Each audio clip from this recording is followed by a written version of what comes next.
With you every Monday through Friday from 9 a.m. to 11 a.m. Eastern Time on YouTube.com and Facebook.com/WakeUpCallDT for both, and on WakeUpCallDT.podbean.com. Every month we're here at Pizza Man Pub in our fantastic partnership in the community with Pizza Man and celebrating the Baldwinsville Bees. Tonight we are here with your Baldwinsville Bees Boys Lacrosse team, the 2023 Section 3 Class A champs and working toward a state title.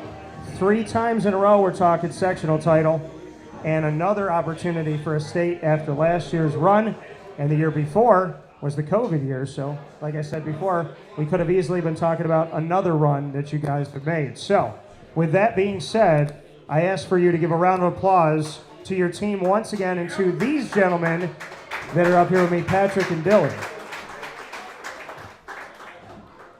So with that being said, we have Dylan Wirtheim and Patrick Otts here with me. Gentlemen, how are you? Doing well? I like the chain game. I was wearing my chain out today. I feel like I should have just kept it out, just kept it right here. Now I'm going to leave it out here. So let's start there. Do you have the best jewelry game, or is there somebody that has some lavish jewelry on this team? I'd say Aiden Green has some good one right there. He hasn't tucked right now, but... Aiden has a tuck. Let's untuck it here. What does it look like? It's not bad. I like it. All right. A lot better than mine. More expensive. Better than yours? Okay. So, Patrick, you've heard your teammates talk about this, right? Braden and Keegan were up here. This has been an exciting run. It has been. What has last year taught you? What about that run do you hold on to? I mean, definitely just being a tight group and staying together. Last year was a little bit different. We had some older guys who graduated this year, some younger guys, so us as a group came together. Definitely some different guys coming up. We all came together and figuring it out and getting it done. When you talk about the other guys coming up, I spoke with your teammates about if there was a moment or two that stuck out to you. I want to go to a different part of that. Is there somebody that you felt like you mentored or spent more time with of the young guys, or maybe a couple guys that you feel like you really built a close relationship with? Not necessarily a young guy, but a more experienced guy, Nick Foster. He's definitely stepped up a lot for us. He's our fourth pole. He comes in man down and everything, but yeah, he's really stepped up, gotten a lot better over the last few years, and it's not his main sport. Football was his main sport, so for that, I think I kind of helped him out a little bit there, and he's doing great. So. What is it about his game that you feel like has been so good? Just his improvement on his stick skills, knowledge of the game. His IQ's gotten a lot better, and we're really lucky to have him. Dylan, not one of the captains this year, but a senior on the team. You've heard some of the captains speak, and you're sitting next to one right now. What has this captain group done for this team, in your opinion? These captains honestly have been great throughout the entire season. They just really encourage you to trust yourself and trust each other. They push you to do things that you normally wouldn't do, and just have confidence in yourself to play your game and trust each other. You talk about them helping you guys to have confidence. Is there anything that they've done as a group of captains that has stuck out to you? I know Keegan talked about, I go to everybody, make sure that I say hello to all of my teammates before a game. Is there anything else that stuck out that this group has done this year? I mean, just talking to us, and whenever it's a game day or after a game, they always text us, picking us up, encouraging us, telling us to be ready for the day and attack the day, have a great day. For you, where has your game grown the most, in your opinion? I mean, last year I played more of a defensive mini role, and with the seniors leaving, I had to obviously take a more of an offensive role this year. So I feel like this year I've taken more of an offensive role, improved in that. And where did you see your game excel from that first game this season to where you are right now, having faced Corning this past game? I just felt like, as a team overall, we definitely connected better. I felt like as the beginning of the season started, we were getting used to playing with each other. Like growing up, the team we had last year was the team we mainly played with our whole lives. Yeah. So this year was obviously something new. So beginning of the season as to now, I think we definitely worked together better as a team. What did you say about that, Patrick? How have you seen, as one of the captains, where did this team start to really finally find its footing? When did you hit kind of that groove, in your opinion? I mean, as he just said, last year we were all played together our whole lives, and then this past summer, this was like a whole new group. So I think just going through that experience, coming into this year, we took a tough loss that first game, as Braden said before. Yeah. And then after that, I think we just kind of grew.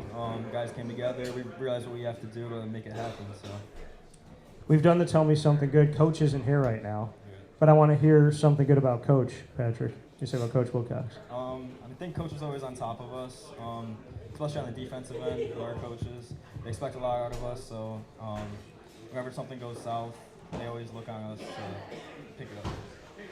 Dylan, tell me something about Coach. I just have to repeat what he says. I mean, he's just always there for you. If you make a mistake, he's not gonna just yell at you. He's gonna encourage you, pick you up, and just be like, "It's all right. Get it back in the next play or the next two plays. Make up for it." What's it like seeing Coach with a newborn, Dylan? Oh, I mean, it's great. He's been an excited man. He's always got a smile on his face now. Loves talking about his kid, and it's fun. I like it. Patrick, seeing Coach as a dad, what's that like for you? Yeah, I mean, after every game, he gets there, holds her, and everything, so it's a little bit different. He's always happy, always talking about her. It's good. In a dance-off, since we learned that Coach's moves were interesting, who would you like to see Coach have a dance-off with, Patrick? I would say definitely Ian Lyman. We always have dance-offs with him. He always has some good moves, interesting moves, just like Coach. Okay. Dylan, who do you think Coach could beat in a dance-off? Oh, beat in a dance-off? Who could he beat? Yeah. Definitely T.T. Lynch. Why? I mean, I don't know.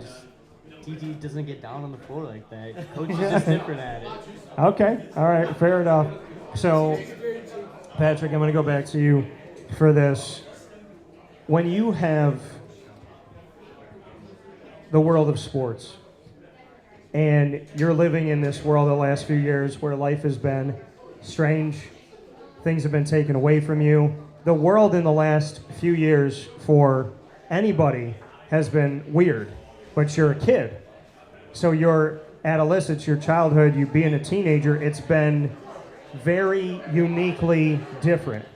How do you feel you have adjusted and learned to the fact that these last 4 years have been very interesting, I'll say? I mean, through COVID and all that, definitely had to work a lot on my own. So I figured doing that kind of helped me in a way just to be able to put my head down and realize what I need to do. And then I can also help other guys in that same mentality. And you said like having to do a lot on your own. What gave you the drive to do it when you have to do it on your own and you don't have your team around you, or you're not in a typical place like, you know, going out to a gym and being around, I mean, we're social creatures, right? So when you're by yourself, what motivates you? I think just everybody else putting in the work, I want to have that next step up. So just kind of doing that on my own, making sure that I'm doing just as much, if not more. Dylan, how would you describe these last few years, and how did you get through it? I think that I learned that you can't take anything for granted. Nothing's guaranteed in life. Those seniors who during the COVID year, they were gonna have a great season, but obviously they didn't have the chance to do that because of COVID. Yeah. And you gotta live every day to the best you can, because you never know when it's gonna be like. Being a senior and knowing that seniors didn't all get the opportunity. Some people had to walk away from school with nothing to have in that last chapter. How much meaning does that put into your senior year? It definitely fuels the fire. It gives you motivation, because, I mean, last year we definitely were saying, like, let's do it for all the kids who couldn't do it, because I don't know, it's just really unfortunate. They've been working their whole lives to get to this moment, and then it just goes away like that. Patrick, I mean, how do you play for them? I know we're going back a couple of years, but how do you play for those that didn't get to play? I mean, I know going into this year, I found out of nowhere that I couldn't have this year. I wouldn't know how to react, so I think that just that thought helps me play for them in a way that it sucks for them that they had to go through that. Personal growth is important, and I don't think we talk about it enough. So on or off the field, where have you grown, Patrick? I mean, I think just in the gym, working out and everything, making sure that I'm healthy, have everything going for the most part. Dylan, what about you? I feel like this team definitely just taught me to care more about others and just like care about everything really in life. Just care, just like, Just to care more, you said. yeah, like enjoy everything. So before we get into some of the questions that involve getting to know your teammates through your eyes and rapid fire, here with the Baldwinsville Bees Boys Lacrosse team, Dylan, I'm going to keep with you on this. We don't talk about mental health enough.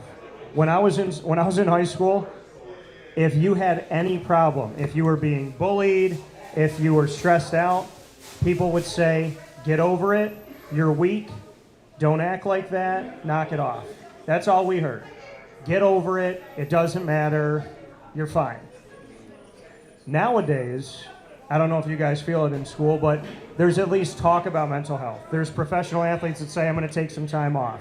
There's musicians that have done it. I think it was Charlie Puth who recently said, "You know what, I'm not going to go on tour. I'm going to take a little break." So what can you say about mental health, and do you feel like people are listening now more than when I was in high school? Yeah, I definitely feel like people are listening more now. I feel like there's always help if you need it.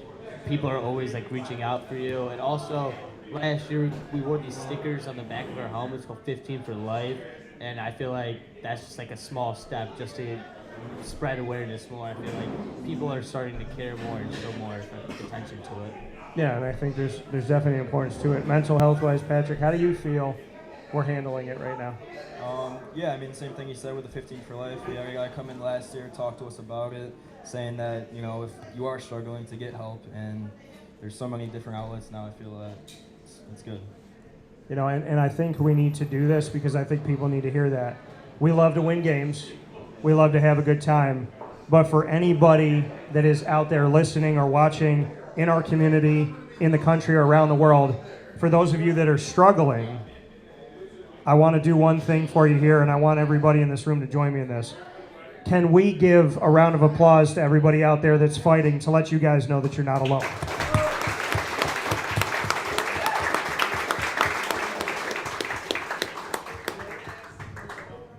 So with that being said, Patrick, you look at this team,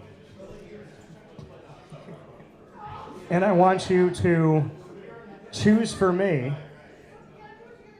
which one of your teammates you would trust to become the next President of the United States. Wow. Definitely not Ian Lyman. That's a tough one. I would have to go with Nick Carey. I feel like Nick Carey is that says it all. He's a good guy. All right, Nick Carey, I like it. Why? I think he just has everybody's best interests, and I don't know, I like him a lot. He's a good guy. All right, where is Nick? Where's Nick right now? Nick's right over there. All right, Nick. Nick, do you have a slogan that you can share with us tonight if you ran for president?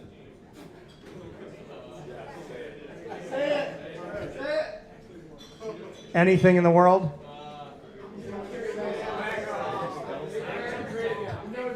Nothing? All right. Dylan, give him a slogan. If Nick was running for president, give him a slogan.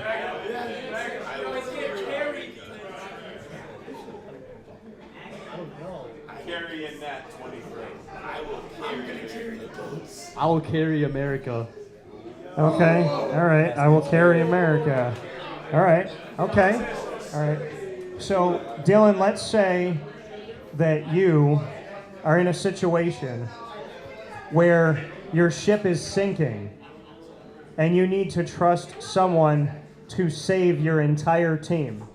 Who is the leader that you would trust to save every one of your teammates, including yourself, on your sinking ship? And why? I mean, I'd probably say Keegan.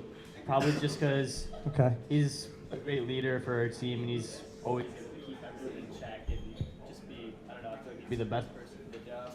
All right, so Keegan would be the best person for the job. Patrick, we're going to go back in the car, right? But I'm going to give you 3. There's going to be different tasks now. All right. So you're in the car.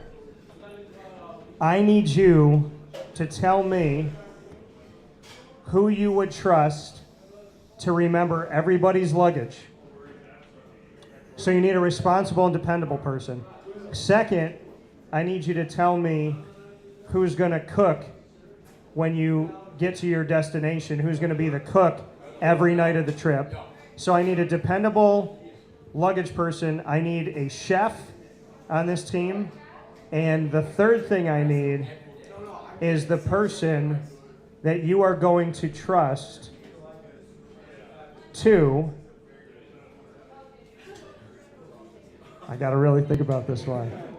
The person that you are going to trust to, and I got Dylan, I got a totally different one for you, so I'm excited about this. So I'm going to hold that one for that. But so you need a luggage person, you need a chef, and you need someone that you're going to trust to talk your way out of a speeding violation. All right, so the first one that came to my mind for luggage was Tyler Nielsen. I feel like, okay, Tyler Nielsen. Why for luggage? So defensively, he's always getting the balls for us. He's always making sure we got everything. We're all Okay. set. So. All right. And then, what was the second one again? The second one was chef. Chef. I'd have to go with Aiden Green. He's Okay. made me a few good meals before, so. Okay, so Always Aiden. appreciate that. Who's going to talk your way out of a parking ticket? I would have to say my cousin Greg Marinelli. Okay. He's always good under pressure. So. He's good under pressure. All right. Dylan, I got a different one for you because we've done a lot of car questions. So, someone on your team is going to get married. I want you to tell me of all your teammates who you think is going to get married first. If you had to pick somebody, now wait. So you got to pick the person that you think is going to get married first. That's number one. Number two, you have to pick the person who is going to oversee the ceremony and marry them. And then the third person is the person that is going to be entrusted with tying the cans to the limousine. All right.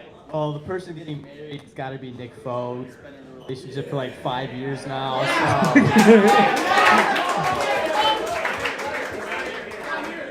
All right. Okay. And the person. What do you say? Somebody said he's with his wife right now? Right now. Okay. All right. The person overseeing the wedding would probably be. Yeah, you do. Person overseeing the wedding would be?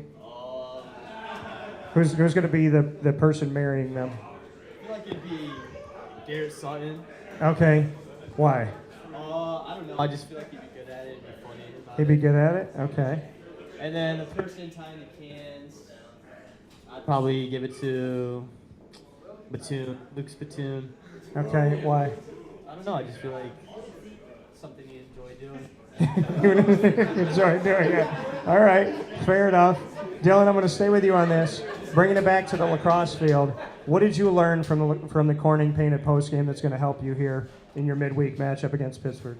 That we got to start off hot. We can't come out flat-footed. I felt like the past 2 games we've come off a little flat-footed, and against a better team that wouldn't go. It's hard to come back once you're down a few goals. So if we start off hot, we just got to be confident in ourselves. I feel like a lot of times we got the nerves at the beginning, which is expected. It's hard to deal with, but we just got to be confident in ourselves and trust ourselves. Patrick, how do you get rid of the nerves? I think you gotta kind of embrace them a little bit. Go out there and just play your game. So you said, how do you embrace nerves? How do you lean into them instead of away from them? Just be confident in yourself. Know what you can do. Rely on your teammates a little bit to pick you up and come together. My show is Wake Up Call. Who's been a wake up call for you on the team this season? I would say Keegan Lynch. He's always high energy, getting us going. Great leader. So. You'd say Keegan. All right, Dylan? I'd probably say Brady Garcia for me, because he's a sophomore and I'm a senior, obviously, and he's been filling his role amazingly. He's been playing great for us, and it's a wake-up call for me because as a senior, he could just easily take my spot. I have to play just as best as I can too. So it's been a great wake-up call. Dylan, why do you like competition? Because if you're not pushing yourself, no one's pushing you, it's hard to get better. If you're just okay with what you're at, how are you going to improve? You have to have someone to kind of push you, I guess. No, I agree with that wholeheartedly.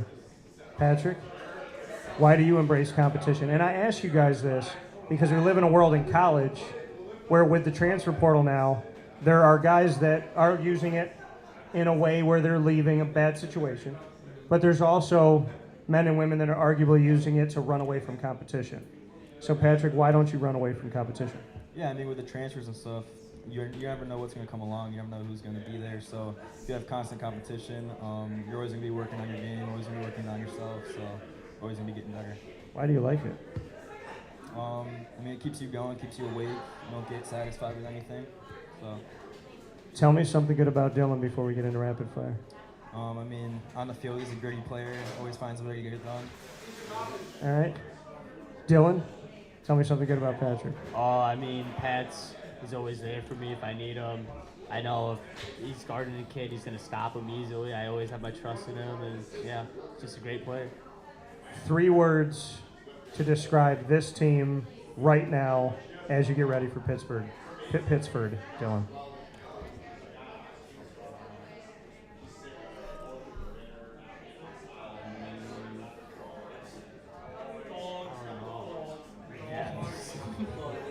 Gritty, dogs, and I don't know. We're determined. Yeah, Gritty, dogs, and determined. Patrick, as a captain, what has been like your most pride-filled moment watching this team grow this year? I mean, I really think that Victor game, we turned it around. We had a great game. The game had a playoff feel to it, and we really came together, and it felt good to get that one. So with that being said, we're going to jump into rapid fire. You guys have seen it. You know what it's about. Patrick, you get the first question from me. All right, so out of all the teams you've interviewed, I want to know which one you would want to be in the locker room and play with. That's so hard. No, it is because every team is different and all the personalities are different. Yeah. So I would say this. Because you guys showed up tonight when your coach, Coach Wilcox shot me a message and he said, hey, I have my newborn, I'm going to be home, the guys are going to be there. Sometimes a coach will say that and a few guys will show up. 4 guys, 5 guys. You all showed up. So what I would say to that is there's accountability, there's responsibility, there was respect for me, respect for yourselves, and respect for your coach. So with that being said, because you guys respected me, I'll hang out in your locker room. Why not? I'll do that. All right, Patrick. Okay. So if I was on your team right now, you've never seen me on a lacrosse field. I played basketball most of my life, baseball some of it, and I played pickup football games. If I was on the lacrosse field, where would you like to see me play and why? I mean, you said you played football, played basketball, so you probably got quick feet and everything. I would say defense. I mean, it's pretty... Defense? Pretty yeah. All right. I'd be on the defensive side. Okay. I can roll with that. Can I wear number 21? That's up to Anthony Nicolucci. Nicolucci, can I wear 21 for a game? All right. So I could wear my grandfather's number, my number. Mine's 21, his is 13. If I could get coach to put 3 numbers on there, I wear 2, 1, 3. I would do that. Yeah. All right. Dylan, what's your question for me? What's like the most interesting thing that's happened to you during an interview? Or like the most interesting thing that's happened to me during an interview. I think one of the coolest, there's been a lot, there's been over 4,000 people on Wake Up Call. And we do other shows, but the sports show. And so we've had a lot of cool moments where because I get to know a lot. I don't just interview people like with you guys. I want to get to know you. I want you to know you have my support. I'm paying attention to what's going on. I'm reaching out to your coaches and whatnot. So I get to know a lot of people high school, college, pro. And getting to know them, we have different interviews. They're not typical. They're more like conversations, and they don't feel like I'm attacking them and they have fun. So when I'm interviewing some people, other people will jump into the interview and we'll have like a joke kind of thing about it. So I would say there's a couple interviews I did for NBA Summer League where guys they kind of hijacked another person's interview and made it a lot of fun. And there was one I did with Mike Benajay and Raheem Christmas that was really cool about them being roommates. And then one of them telling a story and the other one telling it totally differently, and neither one of them saying that guy told the truth and the other guy lied. So I like when I get to tell a story and another guy comes in or another woman comes into the story, and when I'm interviewing a team that they kind of like hijack it and they make it fun and really unique. And when I did it at NBA Summer League, all these other cameras from people all over the country were filming my interview because of how the guy went about it and how he kind of jumped in, and he started interviewing the guy while I was interviewing him, which was kind of cool. So I'd probably say one of those. All right, Dylan. You can become a food. So you're going to stop being a human being and you're going to turn into a food. What food would you turn into and why?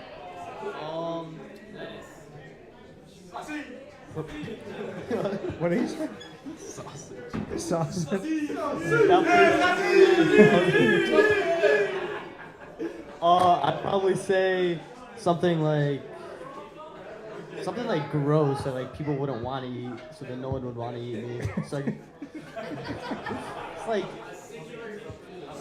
I like kale. Kale chips. Nobody eats barbecued kale chips. No, I dated a girl who ate barbecued kale chips. We're no longer together. No barbecued kale chips. I mean, there's nothing you can do to kale to make it better. So I would say you probably want to be kale. I think that's a good answer. All right, Patrick, what's your question for me? So you say you work with like pro guys, interview pro guys. So Yes. What sporting event would you want to go to completely free? It's like a major sporting event, like Super Bowl, finals, anything like that. So I've been to different championships. There's certain ones I've never been to. I would love to go to a Subway Series World Series with the Yankees and the Mets. Yep. And I would love to go to a Super Bowl with my Jaguars. Yeah. Because this is my 13th year covering them, and I fly to their games and do all that, so I would love to go to a Super Bowl with Jacksonville. But Super Bowl's probably always been on the list, but a Subway Series as well. Okay. All right, Patrick. You're going to take over Pizza Man for a week. Jimmy and Luke are going to let you own Pizza Man. Who do you hire to be your head chef? Who do you hire to be your bouncer? And who do you hire to be your general manager? All right, so head chef, I'm going to go back to Aiden Green for that one. Okay. So back to Aiden, you picked him twice. Yeah. Is there something that he makes that sticks out to you? Nothing in particular. I mean, Here comes the sausage again. there you go. All right. For bouncer, I would say Judson Ferris. He's pretty big kid. He's pretty intimidating. All right, Justin's the bouncer. Got it. Um, And your general manager, the one that's going to run the whole operation with you. I would have to go with Will Weekly. Okay. I feel like he would run this place pretty well. He would get a lot of people around here, yeah. Okay. I like how when you chose him, all he did was silently go. Yeah, he knew. I want the people to see that face. It was like the calmest, I got this face. I love it. Yep. Yeah. That's some confidence right there. I like that. All right, Dylan, what's your last one? All right, like money aside, if you could play any professional sport, what would it be? So I talked about basketball before, so I'll pick something else. If I could play any professional sport, what would it be? I would probably say, because I'm a huge Ted Lasso fan, and I'm in the process of watching the finale, Nobody Ruin It. So, and it's already made me tear up twice as I've gone through this. I'm probably going to watch the whole series again. So I would want to play soccer because, I mean, like I said before, I'm Italian and Hispanic. It's in my blood. I had never played soccer growing up, and then I was goofing around with a soccer ball one day, and my cousin who did play, she's like, "Have you played?" And I'm like, "No," and she's like, "You look like you look good, like you know what you're doing." And I've coached it before, so I'd probably play soccer because I have a similar personality to Ted Lasso, with inspiration, wanting to make people laugh, and having that like childlike humor. So I'd probably want to play, and then I'd want to oversee a team as well. So I'd say that. All right, I like the question. So you watched Ted Lasso? Okay, so we're gonna end on a Ted Lasso question. Dylan, you get to choose, if you're Ted Lasso, you get to choose the 3 coaches of your teammates that you think could lead you to a championship with AFC Richmond. All right. I feel like definitely have to have Dusky in there. Okay. Also, gotta have Nick Carey, Okay. and the last one would be Greg Marinelli.